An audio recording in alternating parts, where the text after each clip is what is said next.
Oh. Dila, yung sa'yo mo yun. Del Rosario po. Del Rosario po, paso na po. Ito. Hey, this oh. Ikaw na kuya mag-move na.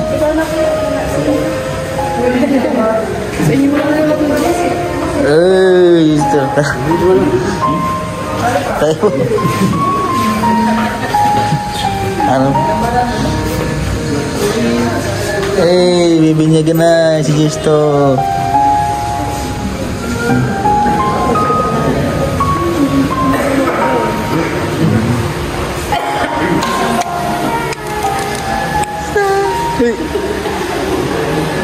Sige lang po, smile lang.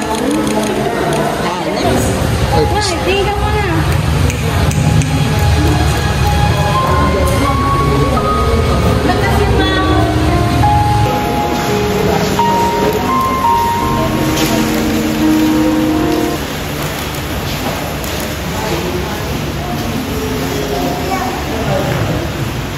Sumainyo ang Panginoon. Ang mabuting balita ng Panginoon ay kay San Marcos.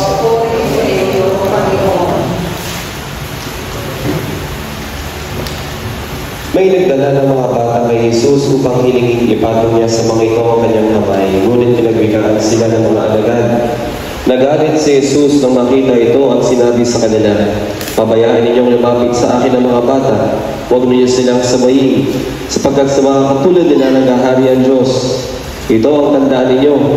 Ang sino bang hindi tumatanggap sa paghahari ng Diyos tulad ng isang maliit na bata ay hindi mapapabilang sa mga pinaghaharian niya." At kinalong ni Jesus ang mga bata, ipinatong ang kanyang mga kamay sa kanila at pinagpala sila. Ang mabuting balita ng Panginoon. Ama namin na makapangyarihan, kusang loob kang nagmahal sa amin, kaya sinugo mo ang iyong anak upang kaming nasadlak sa paniniin ng sala ay nabigyan ng malaya.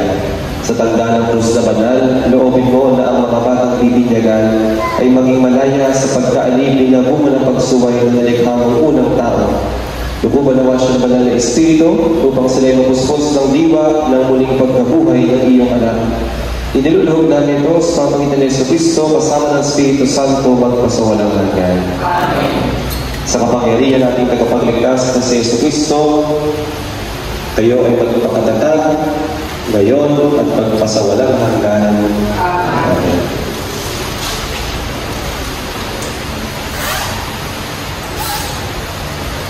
Napastasan na po ang tubig pambinyag, kaya may dadako na sa mga pangako sa binyag. Page 12.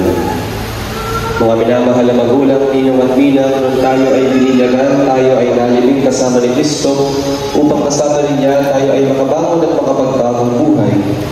Bilang tanda ng inyong pananagutan sa paghubog ng inyong anak, ayon sa banal na aral, sariwain ninyo ngayon ang inyong pangako noong kayo'y binilyagan, natatalikuran ang lahat ng kasamaan at kasalanan.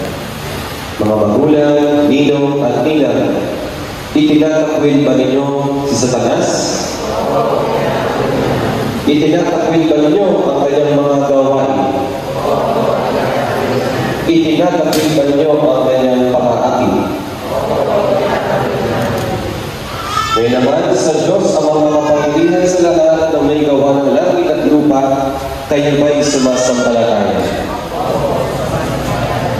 Kay Jesucristo, iisang anak ng Diyos, Panginoon natin, pinanganak ni Santa Maria Belen, ipinago sa krus na matay inilibing, muling nabuhay na lulog sa kanan ng Ama, kayo ba'y sumasampalataya? Sa Espiritu Santo, sa banal na simbahan Katolika, sa kasamahan ng mga banal, sa kapatawaran ng mga kasalanan, sa muling pagkabuhay ng mga namatay, at sa buhay na walang hanggan, kayo ba'y sumasampalataya? Sa pananampalataya ng banal nating ipinahayag, ating igawan ng sakramento ng binyag, sa pamamagitan ng Jesucristo, kasama ng Espiritu Santo, magpasawalang hanggan. Talaga bang kupal sa inyong loob ng inyong mga anak ay pabinyagan upang hubugin sa ating ipinahayag na pananampalataya? Ngayon po ay tayo dadaan po sa pagbibinyag. Mangyari po na may hawak po ng bata ay nakahiga po. Pakihanda po ng pangalan ng bata po.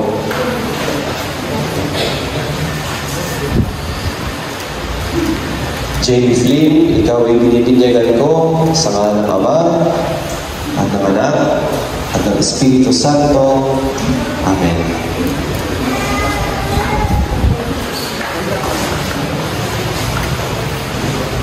Jacob Emmanuel, ikaw ay binibinyagan ko sa ngalan ng Ama at ng Anak at ng Espiritu Santo. Amen.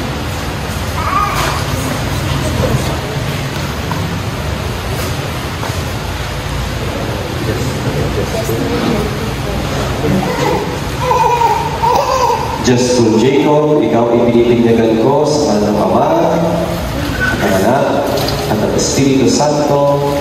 Amen.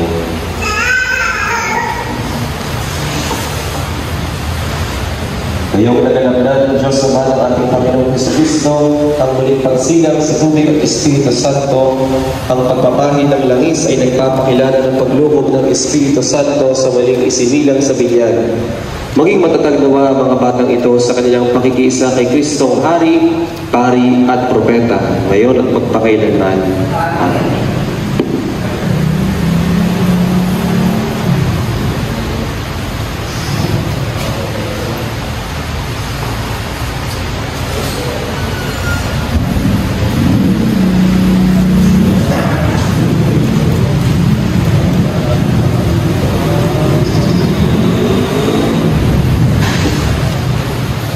Ngayon po, isusuot ang damit pambilyag.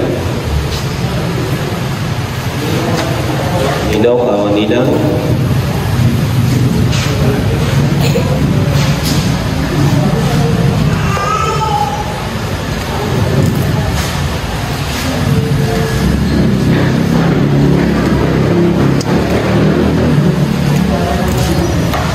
Ang damit pambinyag ay tanda ng muling pagsilang kay Kristo at ang dakilang karangalan ng mga anak ng Diyos. Naway manatiling wagas at walang mahidungis ang kanilang karangalan hanggang matamo nila ang buhay na walang hanggan. Amen. Tayo na magbigay dangal kay Jesus na ating ilaw sa diwa natin iisipan. Si Jesucristo ay nabuhay, siya ay ating kaliwanagan. Yung mga ating posibihan, mga tatay, ating kandila po.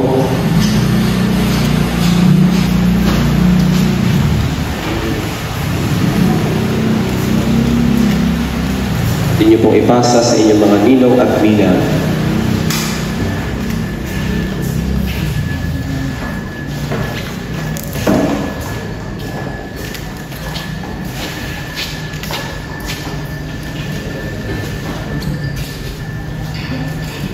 Ang ilaw na ito ay tanda ng liwanag ni Kristo na tinanggap ng mga bagong binyag. Sa tulong ng mga magulang, ninong at ninang, naway mag-alab ang kanilang puso at diwa hanggang sa pagbabalik ni Kristo ating Panginoon. Amen. Tayo naging anak ng kaliwanagan kay Kristo, dumulog tayo ngayon sa ating Ama na bukal ng kaliwanagan at buhay sa panalangin itinuro niya sa atin. Sabay-sabay po tayo. Ama namin, sumasalangit ka, sambahin ang ngalan mo. Mapasa amin ang kaharian mo. Sundin ang loob mo dito sa lupa para lang sa langit.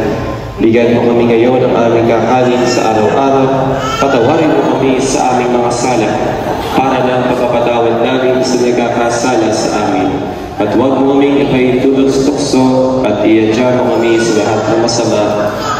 At sa ating mahal na Birheng Maria, ating mahal na patrona, ating ipagkatiwala sa Kanya ang mga bagong binyag. Sabay-sabay po tayo. Aba, Ginoong Maria, napupuno ka ng grasya, ang Panginoong Diyos ay sumasayo. Bukod kang pinagpala sa babaeng lahat at pinagpala naman ang iyong anak na si Jesus. Santa Maria, Ina ng Diyos, panalangin kung may makasalanan, ngayon at kung kami mamatay. Amen. Pagbabasbas, Ama naming mapagmahal, amin ang ipinagdiwang ang sakramento na nagbibigay ng iyong buhay at mahal. Habang panahon kaming lilingon sa iyo dahil sa lahat ng iyong awa at biyaya, pagindapatin mo ang mga magulang, ninong at nina ay manatiling matapat sa kanilang mga ipinangako sa binyag. Iniluluhog namin ito sa pamagitan ng Jesucristo kasama ng Espiritu Santo magpasawalang hanggan. Sumainyo ang Panginoon at pagpalain kayo lahat ng makapangyarihang Diyos, ang Ama, Anak, Espiritu Santo. Amen. Ang binyag po ang umpisa pa lamang ng ating mahabang paglalakbay papuntang langit. Kaya sana po mga magulang, ninong at ninang, patuloy niyo pong akayin sila papalapit sa Diyos. Ano po, hindi po turuan magdasal, may takot sa Diyos, sumunod, at lagi din pong sumimba kapag araw po ng linggo. Mahalaga po yun sa atin. At syempre, atin silang ihanda para sa pagdating ng pagtanggap nila sa First Communion at sa Kumpil. Okay po. Pakipatay na po ng mga kandila. Ating pong i-welcome ang bagong binyag sa pamamagitan ng masigabong palakpakan. Mga baby, bless muna sa mga magulang, ninong at ninang.